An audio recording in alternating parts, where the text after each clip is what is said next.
Mr. Peter Obi, I mean, you are full of anecdotes. Is there a story of corruption? If you are not Peter Obi, if you are not a man who's taking on these systems and who's at the grassroots level, what can the average young politician, male, female, do in order to beat this system?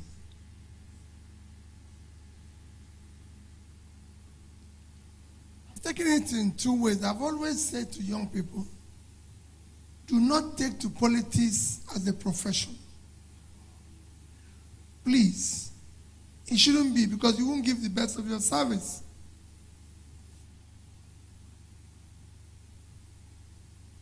Like he says, if you're going to do that, get involved at the party level. Or you're doing something, find yourself, because I've had people who started their life, essay, this, that. This thing is that you're not going to retire with it. And you're not going to create a fortune with it unless you steal. So, start doing something, participate in various ways. Like it says, you can be a member, you can be in administration, you can be in anything. You can be a member of party, participating in party affairs while you're doing your business. I've been a member of party, even outside this country. When I lived in England, I was on Conservative African Committee. We just put small money. I face my business. You can do that. But ensure that the right persons are in office. The reason why it's become polluted and corrupt and everything is what I said earlier. Because bandits have taken it over. So they have to create an obstacle for entry. Because they want to keep doing the same thing. So they now tell you, for example, you want to be house member, at that level, you pay 5 million. Tell me, you want to be local government chairman, maybe it's 10 million. Governor is 25 million. Of course, president has risen to 100 million. So you could see where we are. In a country with a per capita income of $2,000, people are paying 100 million to run for office. When in America, where we learned it from, with a per capita of $75,000, almost $70,000, you don't pay $5,000 to run for office. But here, 100 million is $200,000. So they've raised the bar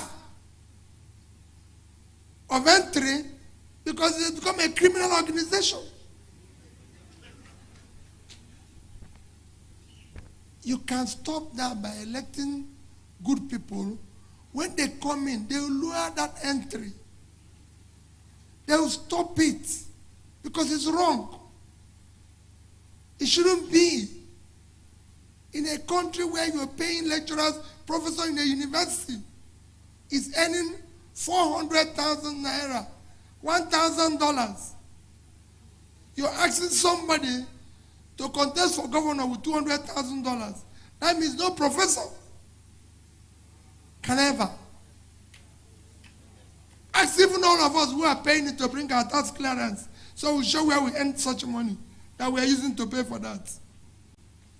So you have allowed that system has been criminalized, and you must deal with it by voting the right candidates and asking them even, what will you do when you enter about these fees?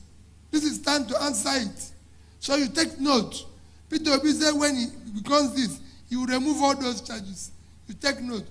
If it doesn't, when he goes in, you insist. It is for the people to say no to those of us in office. What we do is that we are celebrating the same criminality. Look at what Senator did today. He came in here, he apologized because he knew he was late. There was a time fixed for this thing, 5 o'clock.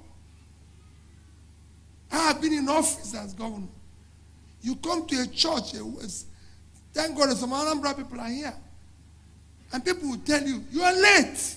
And people will say, come in front. Let come and stay at the back. That's where you stay. Nobody of being governor. And you're telling them, no. I was at church this morning with my friend. We came late. And somebody said, no, we have a seat for you in front. I said, listen, let come and stay at the back. That's where they're meant to stay. Irrespective of who you are. You have to stop celebrating what is wrong. That is why impunity is continuing, because impunity has become a measure of success and power in Nigeria. So you can stop all these things. And I talk about general corruption. Let nobody tell you can't stop corruption. If you're not stealing yourself, your wife and children are not stealing, those around you are not stealing, you already see by 70%. Because as governor, you will approve what they will steal. So when you approve to take your own, everybody will start adding his own. But if you're not taking, nobody will add. Go to me anywhere. I've been governor for 8 years. And they will tell you, go and show me where anybody added his own in Anambra State. Because I have to take first now, before you take. So if the leader is not taking, I'm not a center. If I'm not taking, you can't take. So I have to start. There's so many offices that we need to, you can abolish, that leads to corruption. And when you abolish them, it will not happen. Same thing in the party and what they are doing. And my friend in the Young Democratic Party and Young Progressive Party, which I'm encouraged with what they're saying, and let them continue in that direction. Let young people get involved. And your getting involved is to challenge this rascality, challenge this corruption, not for you to come in and become part of it. When you become part of it, you're hurting yourself. Because most of the people who are at this stage, none of you today knows that your country is borrowing money that is not payable until 2050, 2055, when all of us will not be there. Go and check the bonds we are issuing, Euro bonds we are issuing today. Senator knows when they approve it, it's 2055. Soon we'll start borrowing 2060. And we won't be there when it matures. We will have all gone. And we are not putting anything in the sinking fund to pay it. Because if you have a sinking fund, you're servicing it, you're saving. So start questioning your local government chairman. Start questioning your governor. This is time to remove all those appendages. His Excellency, Honorable, Dishonorable. Let's bring them to their name. So until when they end it, we call them. Thank you very much. Senator